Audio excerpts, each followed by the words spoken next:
Good morning and welcome to the Galliford Try Holdings PLC investor presentation. Throughout this recorded presentation, investors will be in listen-only mode. Questions are encouraged and they can be submitted at any time using the Q&A tab situated on the right-hand corner of your screen. Simply type in your questions and press send. The company may not be in a position to answer every question received during the meeting itself. However, the company can review all questions submitted today and publish responses where it is appropriate to do so. Before we begin, I would like to submit the following poll. And I would now like to hand you over to CEO Bill Hocking. Good morning to you. Morning. Thanks, Alex. Morning, everybody. I'm Bill Hocking, Chief Exec, and I've got Chris Hampson with me, CFO. You can see on the other side of the screen there. So we've had a really good year, everyone. All of our metrics are heading in the right direction, and Chris will take you through those numbers in a bit. I was just planning to take you through a few of the headlines of sort of how we run the company and what we do, I suppose, for those of you who don't know us in much detail. And then we'll go into the strategy a bit later on after Chris has done his numbers. So here's the first slide, which I think it's important that people understand. On the left-hand side there is the philosophy of how we run our business.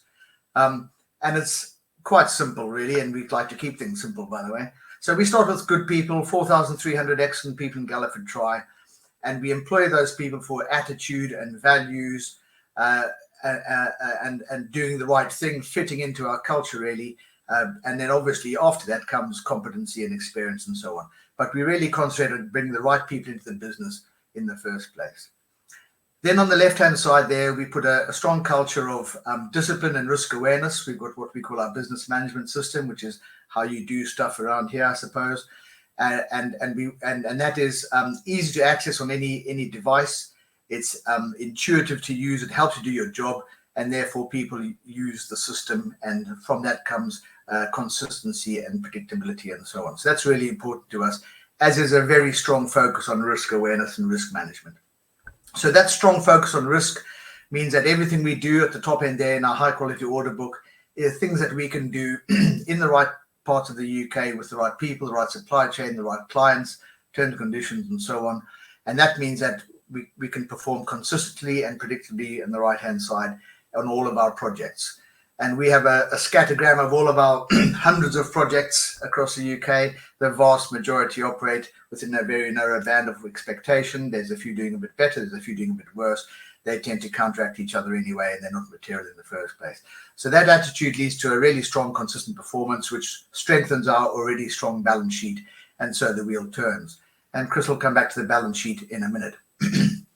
On the right-hand side, of course, once we're in contract, we have a very robust commercial control and reporting system. And an important part of that is what we call peer reviews or health checks. And that's where some members of one part of the business go and visit other parts of the business and have a look at the projects or the business and tell them what they see. So it's like an internal arm around the shoulder. This is how we see things. And we find that really, really important and helpful, I suppose. So once we're in contract, we all have a very robust system of risk management through the tenancy of those projects. This is what we do. I won't go through all of these, everybody, but on the top left-hand side, environment is water. So that's water and wastewater sits within the environment business, which, as you know, is a very topical subject at the moment, obviously, and a big part of our business. Defense is very buoyant at the moment. Infrastructure is very buoyant at the moment. Secure and custodial, the building of prisons is very topical again at the moment, as is affordable homes. So the simple message on all of this, everyone, is that there's an enormous amount of work out there. And everywhere I go out and around the country, I just see massive opportunity for construction companies, both in replacing existing assets, renewing existing assets, strengthening them, hardening facilities against climate change and things like that. There's an enormous amount of work, and the backlog of maintenance and the sort of state of our economy, I suppose, whilst not very impressive, means that for construction companies like us, it's a good time. And I have to say, and I'll probably say it a few times in this presentation, that I've never seen a construction outlook like this in my career, and not just for the next sort of 5 years, for the next 25 years, and the rest actually. So moving on then, this is how we structure the business, or the component parts of the business more accurately. We operate as Galliford Try in England, Wales, excuse me, and Morrison Construction in Scotland. And we keep the Morrison brand in Scotland. It's a very strong brand in Scotland, got a lot of heritage and so on, which is why we maintain that brand up there.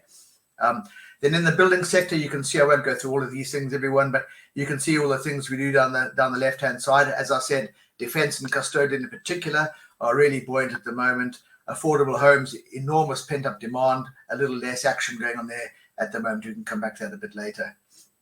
Then we have some special services businesses to the right of building there, and you can see what they are. Digital infrastructure is just that. We used to call it telecoms, but actually it's moved on to private 5G networks, EV charging, secure communications, things like that. FM's a good business, really, really good profitable business. And then we've got a business that does fire remediation, facade remediations, and so on. And the asset security business is all about pretty high-tech security detection around critical national infrastructure. That's water treatment works, energy plants, military establishments, and so on. And then in infrastructure, is what it says in the tin, really. I think the important thing in infrastructure is that we're moving more into energy. The energy market is evolving now. So there's some of that going on. And in roads, we've sort of split the business over time to be about half concentrated on national highways and half on local authorities, Homes England, energy companies, and so on. So then it just diversifies that market a bit for us. And then on the right-hand side, we've got water. As I said, we call environments, that's water and wastewater. And within that, asset creation is about the big design and build functions within all of our water clients. And beneath that, the more specialist strings to our bow. So we've got 208 now designers in the business. We've got some specialist businesses in capital asset maintenance, which you see below, and water tech, which we call our pretty high-tech manufacturing businesses in the water sector, making control panels, motor control centers, chemical dosing systems, screens, penstocks, things like that. So that's a broad overview of what we do and how we structure it, and a quick snapshot of our clients. As you'd expect, we work for every single of the major water companies in the UK. We work for all of the big public sector authorities, departments you see on the top right-hand side there, and lots of local authorities and some private clients as well, of course. So we've got a very simple strategy to grow the business. We set off in 2021, £1.1 billion business, making 2% operating margin. This year, as Chris will take you through in a minute, we hit £1.9 billion and we hit our 3% margin target 1 year ahead of program, which was good because our original plan was for full year 26 to hit that target. And we've got an aspiration and an intent, of course, to be bigger than £2.2 billion and making 4% operating margins by 2030. And there's a few, if I praise the strategy just for clarity. To achieve that, we continue to grow the revenue and margin, our three big core businesses. So that's building at about £1 billion a year for round figures, highways at about £350 million a year, and the big design and build part of water at about £450 million a year or so. And we continue to grow those big businesses. They're the sort of core of the business, the critical mass. And we grow those businesses slightly in advance of inflation and growing to about 3.5% operating margins by 2030. Then we grow those specialists. I took you through a few of those a minute ago. Those specialist higher margin businesses in adjacent markets. And it's important to understand they're all in adjacent markets. They're all in markets that are associated with markets we already know. So there's nothing new or shiny out there. It's all stuff we know and how to do every day. So we grow those specialist businesses. We've been incubating these businesses now for some years. They're all growing in scale. They're all profitable, some nicely profitable, and we expect these all to be sort of mid to high single-figure digit margins. And we grow the revenues through to 2030. So as we grow those businesses, the mix changes. You're making the high and also mid-single digit margins, and the mix changes in the business as we go forward, and that drives the 3.5% up to 4% over the piece. Alongside that, we re-enter the affordable homes market. So this is a market that we were excluded from after we'd sold the house building businesses to Vistry back in 2020. There was a restrictive covenant on us there for obvious reasons. But we're back in that market now. We've re-established the team. We've re-established relationships with our clients who've welcomed us back with open arms. And we've established a really good position on frameworks to be able to access the affordable homes market. For various well-publicised reasons, the funding mechanisms, the building fire safety review, planning issues, nutrient neutrality issues, etc., etc. The affordable homes market, which you all would have seen in the press, I'm sure, is probably a year behind where we thought it would be now. It's not a big issue to us at the moment. We were coming from a standing start to get to about 250 million pounds per annum by 2030. So it's not affecting our performance, but it is probably at least a year behind where we thought it would be on this, or the market would be on this. But we're well placed to get stuck into this market once it sort of gets going again. And we're confident that will also augment so higher than the 3.5% margin in that business. So it helps the mix as well as we go to 2030. And then finally, we leverage our geographical and client footprint across the UK. So we operate from Inverness to Plymouth and all points in between. We've got 28 offices or locations around the country. And we've got a great, obviously, geographical presence there, but also client presence in every major framework you could shake a stick at. And I'll show you a few of those in a minute. So we've got a great opportunity to leverage that presence, geographical and client presence across the UK, and put more of our specialist businesses into play there. And that's the simple sort of overview of that. And when we do all of those four together, we continue to grow the shareholder returns. And Chris will show you some nice graphs in a minute. So that's the strategy in a nutshell.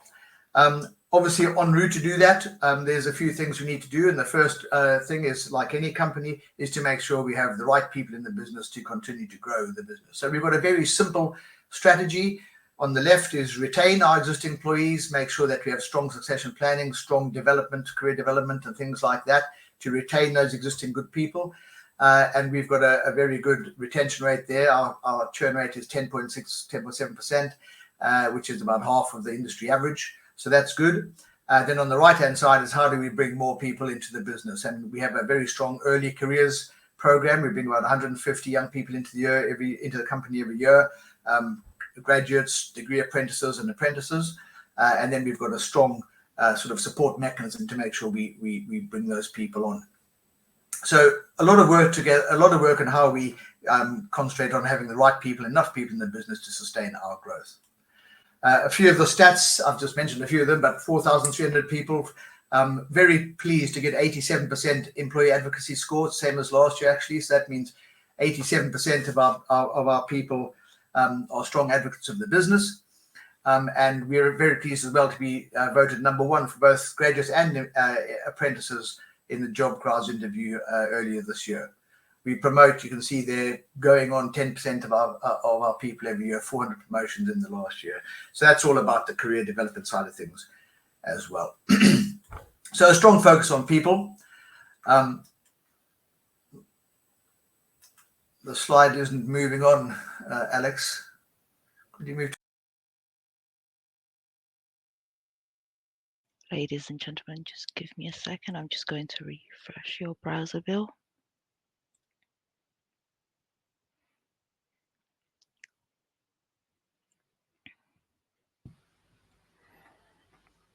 Ladies and gentlemen, please do give me a second as we try to reconnect Bill into the room.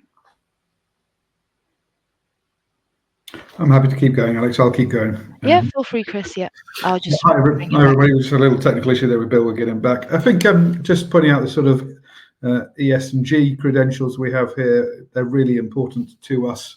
We do it because we believe in it, and actually our clients believe in it as well. So we're very focused on it. Just a couple of key numbers really out of here is sort of the accident frequency rate at 0.03. So health and safety is the most important thing that we do.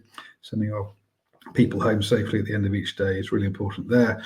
And Bill's talked about the employee advocacy score and the #1 apprentices.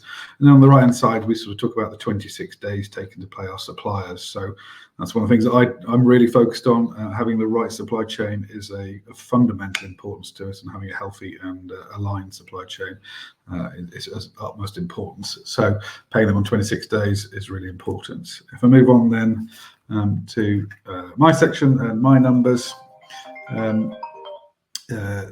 Let's take you through the key numbers.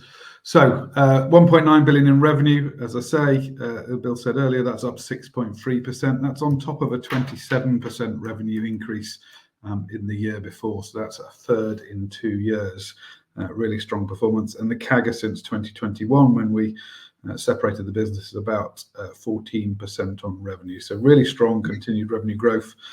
We have a good pipeline in front of us. I'll come to in a minute. So really strong progress there. That flows through to margins. We set ourselves a target for 2026 back in 21 of 3% margin.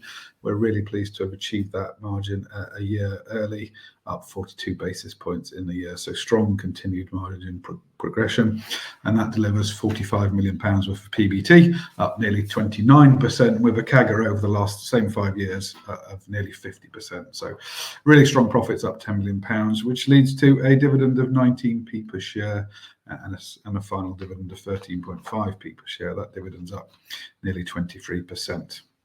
Average cash and cash and profit are the two most important metrics to us. That's what broadly the whole team is incentivized on, and the ESG measures I talked just a second ago about. Average cash up strongly to £179 million, up 15%. So we're really happy with that, and we continue to turn our growing profits into cash at a consistent rate. So that's really, really good. In terms of forward looking a little bit, and this is perhaps one of a couple of stats here we're sort of really pleased about, and Bill talked about the long-term markets in front of us as strong as we've seen. Order book up nearly 8% to £4.1 billion. So strong increase there, reflecting AMP8 coming through and slightly stronger building work. What we're really pleased about, I think most of all, is that we've got 92% of our work secured for the current financial year and 75% secured for the following financial year, so FY 2027. And that 75% is up 5 percentage points on where we were a year ago. So visibility is increasing, and we can see further out. And we've probably got somewhere in the range of 50% of 2028 secured as well. So very strong order book, as Bill said, very strong market, and we've got pretty good visibility, or excellent visibility, let's be honest, of revenues in the coming years. So we feel confident about the outlook, and that leads to a few other things across the board that I'll come to later. Moving on then into a little bit of the detail here. You can see the progress we've got across each of the divisions. And so if you look down the right-hand column there, you can see both building and infrastructure, both our big core divisions, both up strongly, 2.8% in building and 11.3% in infrastructure. Infrastructure, as Bill said, had a really good time in highways, just strong, robust performance there. And then the runoff of AMP7 was particularly strong in the water section. Moving into operating profit, you can see equally profits have flowed in all the divisions as well. So building up 17%, infrastructure up 36%, and in margins, strong margin progression, and you can see 50 basis points in infrastructure and 36 in building. Overheads, central overheads rose in line with inflation and revenue, and that's broadly inflationary costs, etc. Our investments business is a little bit lumpy. Bill will talk to you, I think, a little bit more about it later, but it's depends on when particular projects come to market, and we haven't had any this year. But through some self-help and self-management, you can see we reduced the losses there from 1 million to 0.4. So pretty tidy progress across the board from all of our divisions. So diversified order books, all driving forwards and giving wide-ranging performance gains. If I take you through the building division, there's a couple of new slides we've added here, so you can see, just to give you a bit more granularity. I've talked through the financial numbers, but order book there very strong in building, up 7%, with 92% of the work secured for the current financial year. And you can see a nice spread in the pie chart on the right hand side across the different sectors that we work in, and all of those order books are very nice and very strong. Perhaps, as Bill said, defence and custodial being the hottest two segments in there at the moment. All those segments, though, we choose them. There are segments that you won't see there, that we choose segments which are non-cyclical, which have strong order books and strong demand, and frankly need to carry on. We need to keep building schools, we need to keep building roads, and for obvious reasons, defence is pretty hot at the moment. So strong progress there in the building division, and looking good for the future. If I move on to infrastructure, you can then see how that's separated. On the right-hand side, the order book, 1.7 billion, with 95% of the work there secured. And at the bottom, you can see progress on two of our biggest road projects, the A47 over in the east of the country in Norfolk, and the Carlisle Southern Link Road, which is perhaps our biggest project up in the Lake District. About £140 million road linkage there. Strong progress again on the order book there, up 9.2% and looking good for the future. AMP7 is transitioning to AMP8, sort of predominantly during this year. This will flatten revenues. The AMPs typically always do have sort of a modulation down and then back up again. It's slightly flatter this year, so we're expecting flat revenue.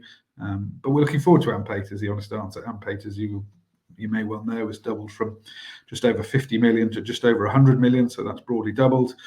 So we're pleased to get into AMP8 and looking forward to it. We've got some good early work coming through there, the design work which we'll get on the ground in the coming months. So we're up for that, and we believe we'll, the margins and the structure of AMP8 is more attractive to us than AMP7. So we are keen to get into AMP8, and we're making good progress there. But overall, a really, really strong performance from infrastructure, strong order books, full for the next couple of years, and we go forward with confidence.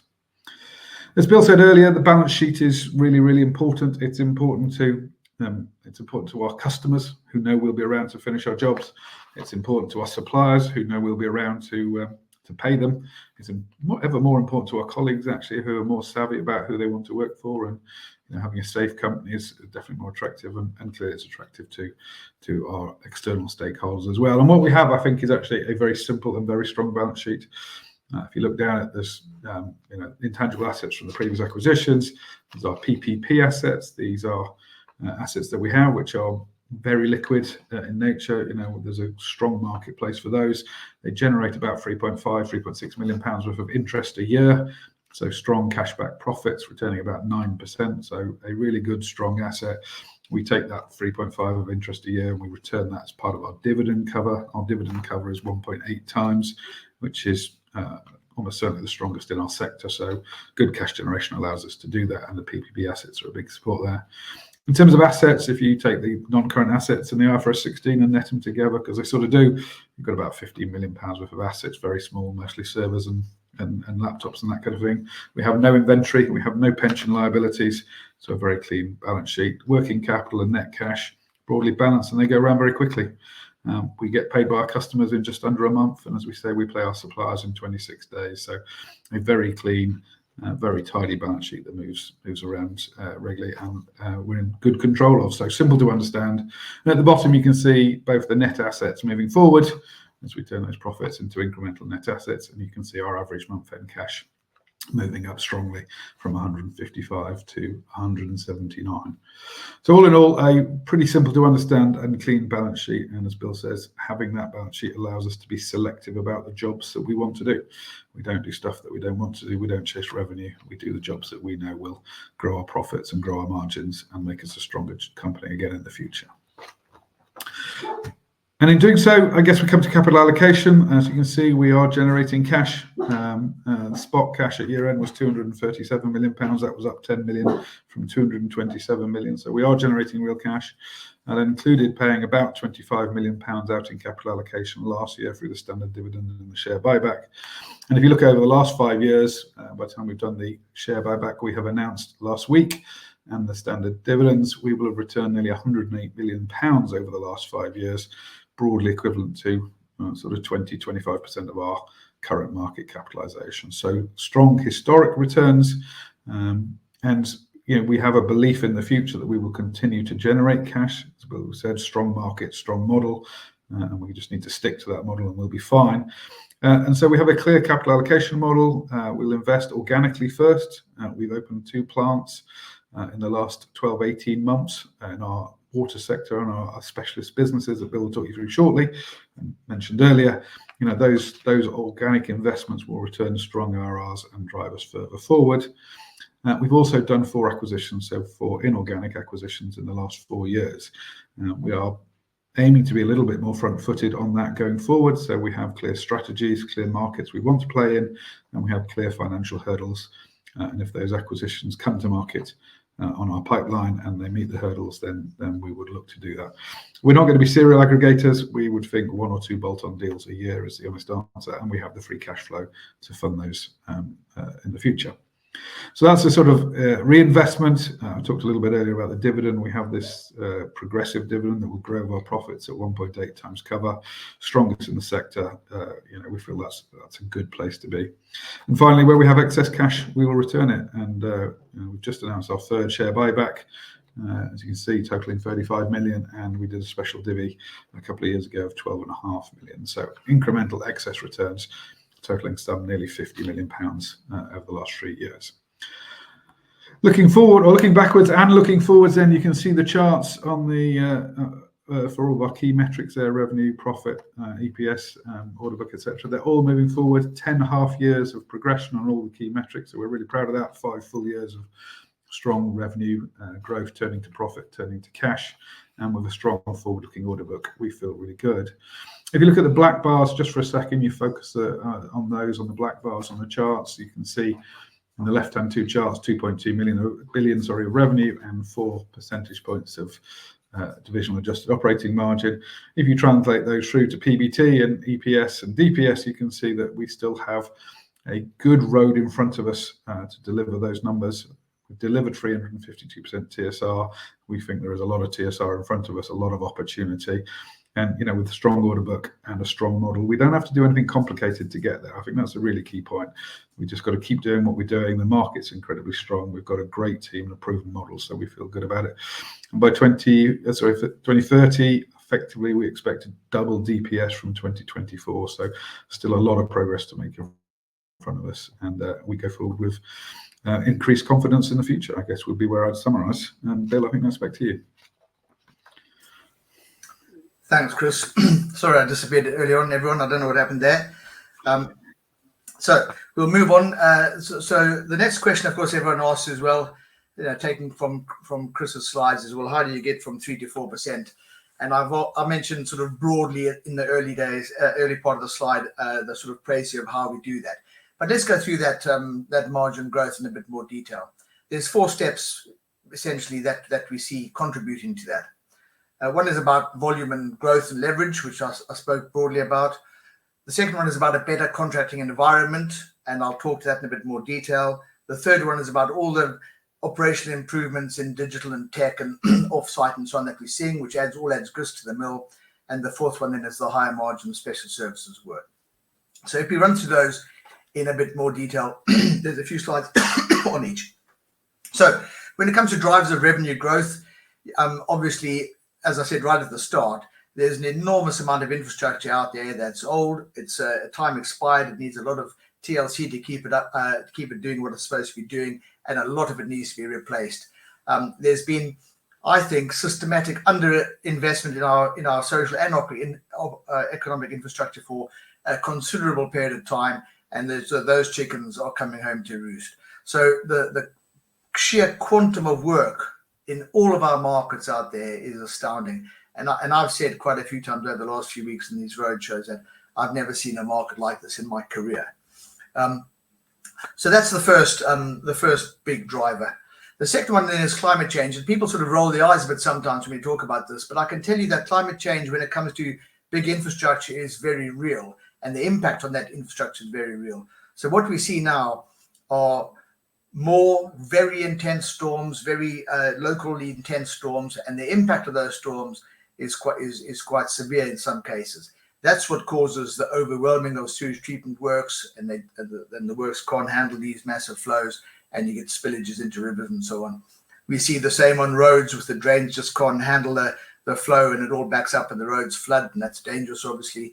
And we see areas that are more prone to flooding, so we're having to protect, I suppose, installations against the possibility of flood. So climate change, when it comes to infrastructure, is very real indeed. And then, of course, there's the population growth and the changing demographics and so on, which creates its own growth more in the social part of infrastructure, of course. To address that, we work mostly in frameworks, and I'll come on to that in a bit more detail in a minute. And that's because frameworks give us a long line of sight into the future and allow us to get our ducks in a row well in advance. And then we're looking at expansion to adjacent markets, which I spoke about earlier on. If you have a quick snapshot of what I mean by the market that's out there, these are just a few of the numbers in some of our sectors. So environment, AMP7 was 59 billion pounds. AMP8 is 104 billion at the moment, but there are quite a few water companies looking for a bit more. We'll see what happens there. And I can tell you that already AMP9 is looking bigger than AMP8. So it's gone from 59 to 104, and AMP9, which is 2030 to 2045, is looking like it'll be even bigger. And it's fascinating that we've just sort of ink still dry on the AMP8 frameworks, which came into force in March this year, sorry. And we've already got 4 big water companies talking to us about AMPs 9, 10, 11. So looking to get their supply chain into place for 2030 to 2045. I've never seen that before in my career, people looking that far into the future. And looking to secure, as I say, the A-team to be with them on that journey. So water and wastewater is very, very strong and will be for a considerable period of time. And of course, that is funded by our bills. This isn't government expenditure. This is regulated expenditure funded by our water and wastewater bills. Highways RIS3 has been published at about 24 billion pounds. There's still some detail to come as to exactly how that's going to be spent. But the focus of RIS3 is more on maintenance and operations. It's more about pinch points and junction improvements than it is about big roads, and that plays to our strengths. As I said at the start, we've sort of diversified our highways portfolio to be about 50% national highways and 50% others, local authorities, Homes England, private companies, energy, things like that. Education is perennial sector for us. It's an enormous sector. You know, we build lots of schools every year. We've been on the estate's DFE framework for many, many years. And we see that continuing into the future. The schools estate is there's some nice new schools, of course there are, but there's lots of schools that are beyond their sell-by date and need replacing. And that program will carry on for donkey's years to come. Defence, obvious reasons, it's a lot of money being spent in defence at the moment. And we do a lot of work for the MOD. We're on the Defence Estates Optimisation Programme. A lot of that work is sort of single-limit accommodation for people and fairly standard infrastructure, hangars and sheds and things like that. But there's an awful lot of money being spent in defence at the moment. And again, we can see a long way into the future on that DEOP programme. Prisons, again, well publicised. I think there's something like 20,000, a shortfall of 20,000 prisoner places over the next decade. And so the MOJ has to address that, and they're doing that in 3 ways, really. The one is the big new super prisons. I think there's 5 of them. We're not involved in those, and we have no intention of being involved in those. The second one is the new house block. So you can see that photograph there, actually. That's a new house block that we built at one of the prisons. So we specialize in that, new house blocks adjacent to existing prisons, or so we sort of build them just outside the fence, and once it's all ready to commission, we then just extend the security fence and take the old one out, and so the whole thing remains secure. So we do that, and we also do lots of refurbs of existing prisons for fire safety and general upgrades and things like that. And that is a very buoyant market at the moment. And then finally, affordable homes. I mentioned that earlier on. 39 billion pounds was announced last year, and I think some of the detail of how that's going to flow through is yet to really arrive. But we do see affordable homes. My sense is that affordable homes will start to move in the next 6 months or so as the roadblocks get pushed out of the way, and we're in a really good place to take advantage of that when the time comes. Excuse me. So when we look at volume and growth, just carrying on that, Chris has mentioned some of these already, but just for clarity, about 90% of our work is done in the public regulated sector, and about 10%, or backs away a bit, of course, but about 10% in the private sector. The important thing for me, which Chris mentioned earlier on, is that 75% and 50% for 28 already visible. And I think if you go back a couple of years, the work secured for the following year would have been in the order of 50%. And that just gives you an idea of this huge backlog of work coming down the line, that we have the visibility that we have now for sort of 2 years out. I've never seen before in my career. And there's a question here that says, does having over 90% of the order book in public regulated sectors present a risk if the government tightens their budget. We don't think so, and I don't want to sound blasé, but the £725 billion that was announced earlier this year in the 10-year infrastructure plan is capital expenditure, and it's ring fence. So it doesn't fall into the government sort of day-to-day expenditure like welfare does and pensions and things like that. This is ring fenced capex. So I don't want to sound blasé, but I don't lose any sleep about the fact that this money's going to be spent, and it has to be spent.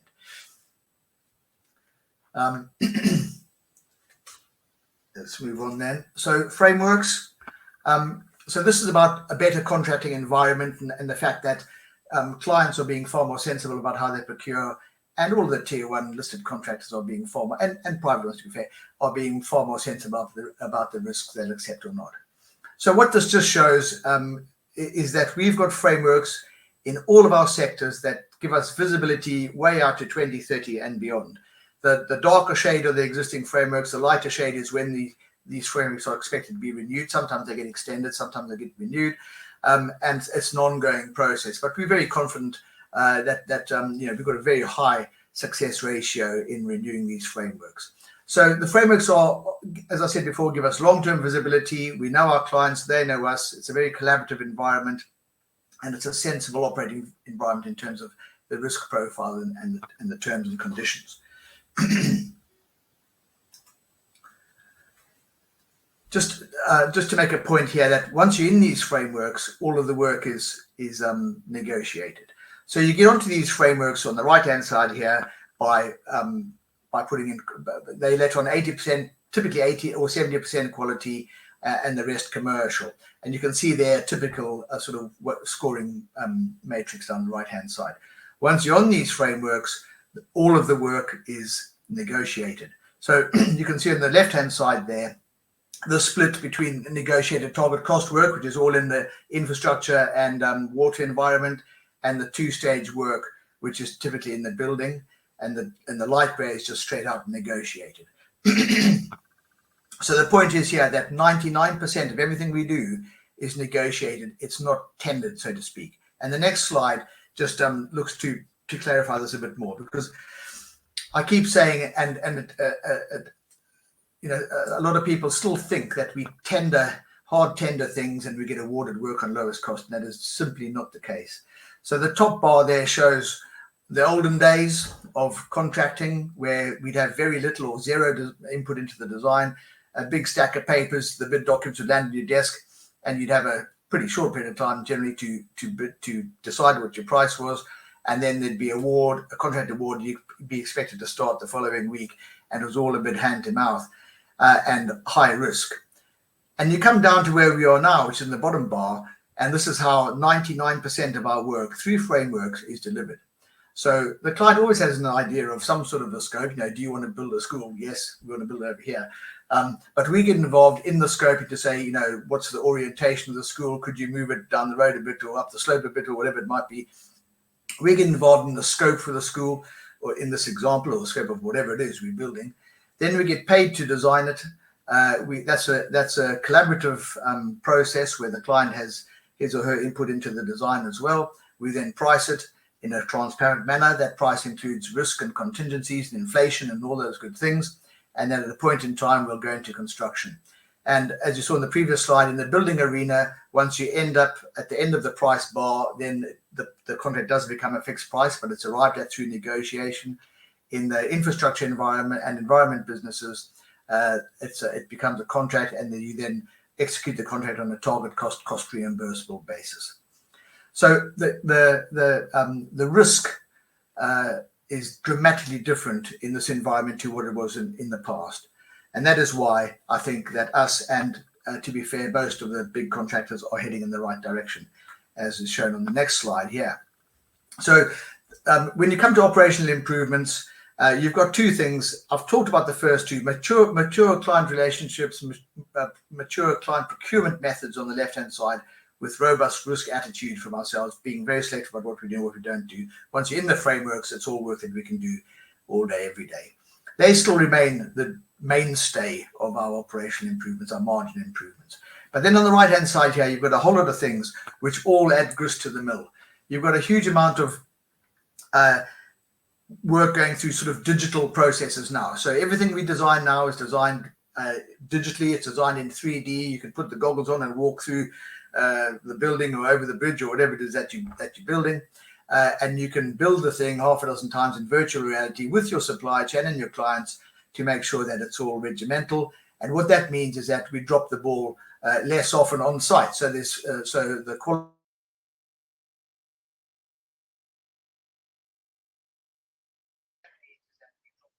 Hi there, Bill. We have just lost you. I'm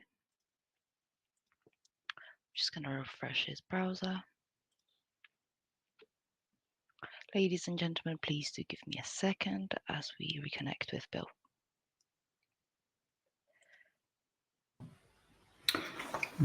I'll carry on, Alex, until he gets here. So thank you very much, Chris. My pleasure. So sorry about this, guys. I've got some technical issues, but yeah. So drivers of margin growth there. Bill's talked about the two on the left being the most important: the client procurement and the robust risk management. But I think you've heard that from us throughout the presentation today. And on the right hand side, I think you'll see we talk about digital tools, higher margin adjacent markets. If I move on, really, then I think to perhaps the most interesting of the adjacent markets, it's really water.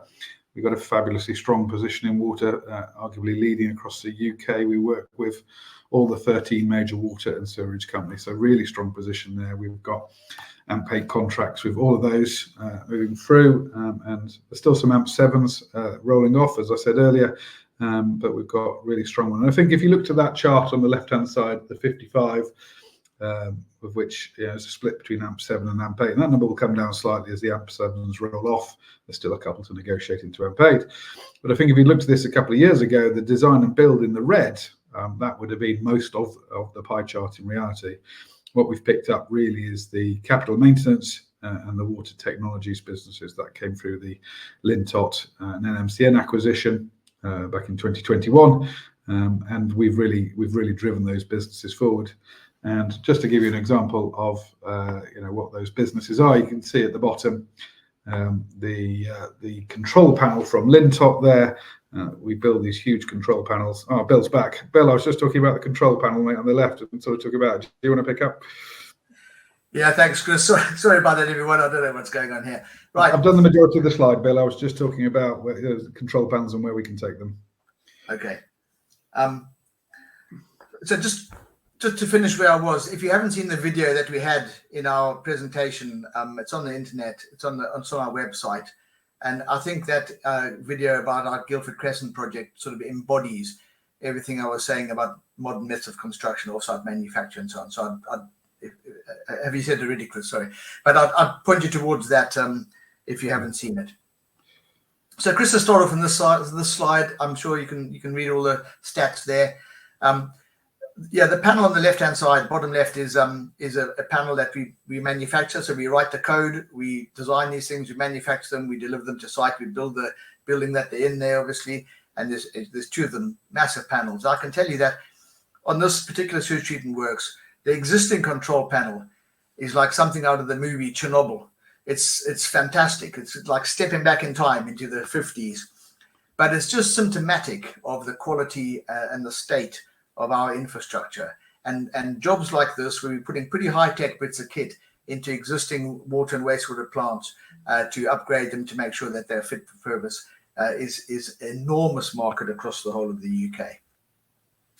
So we've got a very good position in water, and the water market is a huge market we've discussed in the past, and the fact that we can take far more of a higher margin business into play here is really important. So you can see in the top roundel there, we've got 20 frameworks now in water technologies. That's the sort of bits of kit you see there, and lots of others.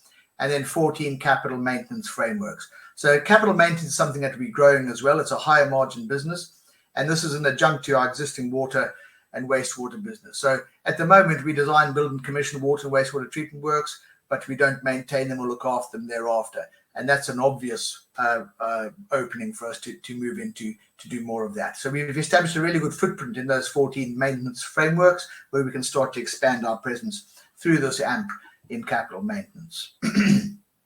There's a question which I may as well take, seeing we're on water here. which is how should investors think about growth during the AMP7 to AMP8 transition? So as you saw earlier on, 59 billion versus 104 billion. So AMP8 is broadly double the size. I can tell you that that Galliford Try won't be growing by double in water, because we need to make sure that we are very disciplined about what we do. We don't bite off more than we can chew. We're not going to overtrade. And there are constraints through the supply chain, through the equipment manufacturers and so on. So we need to be very sensible about how we grow. We will grow, and we'll grow quite significantly, but it won't be double, I can assure you. The AMP7 to AMP8 transition, I'd say, is looking fairly traditional now. We had a good, strong end to AMP7. But remember that AMP7 projects, if they're let the day before the end of AMP7, can run on for 18 months in parallel with AMP8. So there is a big crossover here. But we are seeing the typical sort of modulation between the AMPs, a flattening off of the workload in the first year. And the upside to that, of course, is that years down the line are already looking extremely busy. So we move on. So going back to the higher margin work then, what we've done here, and it's the same as the framework slides in the rest of the business, is we've established a very strong foundation in frameworks through the specialist businesses that can grow those specialist businesses. You can see there water and wastewater, FM, security, affordable homes. Actually, on the affordable homes, very hopeful that we're going to announce another 2 frameworks imminently to add to that list. So what we've established there, everyone, to support that growth through 2030 is a very strong foundation of opportunity through frameworks to grow those specialist businesses, as I've described earlier on in the presentation. And then finally, Chris has pretty much covered all of this, but we had a really good, strong year, and we end the year and move into the next year with a fantastic order book, fantastic bunch of people, great client base, and an outlook, as I said before, that I haven't seen before. So we're feeling very, very confident about the future. There's one question there which I sort of half addressed, I think, about people, which says, how are you addressing skills shortages and retaining talent in specialist areas like water and defence? Well, I hope I sort of answered that earlier on. We work very hard on retaining our existing good people through career development and opportunities to broaden their careers and grow, of course, and then bringing new people into the business. We're growing our design function. We've got 208 designers now. We intend to continue to grow that so we can do more work internally on the design front. And we continue to be an attractive employer. And our sort of results that we had this year, our results, our reputation, our standing in the industry continues to grow, and that means we can attract good people, and we're doing just that. We've attracted some really good senior people to the business just recently. Notwithstanding that, of course, we have very strong succession planning, and we work very hard on promotions from within wherever possible. Okay, well, that's it. Thank you very much. I don't see any other questions on my list here. So unless there's any other questions, we'll call it a day. Alex, can you see any? No, that's correct, Bill. You have addressed all those questions. And if I may, Bill, just ask you for a few closing comments to wrap up. Okay, thanks, Alex. Well, firstly, thanks all for attending. I hope it was informative. We're in a very strong position. We will continue our growth through to 2030. We think we've got a sensible, achievable strategy. And the market, I've saying this a few times there, is there in spades to support it. So thank you all very much. Have a good day. Bye-bye. That's great, Bill. Chris, thank you very much indeed for updating investors today. Could I please ask investors not to close the session, as you'll now be automatically redirected to provide your feedback in order that the board can better understand your views and expectations. This will only take a few moments to complete, and I'm sure will be greatly valued by the company. On behalf of the management team of Galliford Try Holdings PLC, we would like to thank you for attending today's presentation, and good afternoon to you all. Thank you.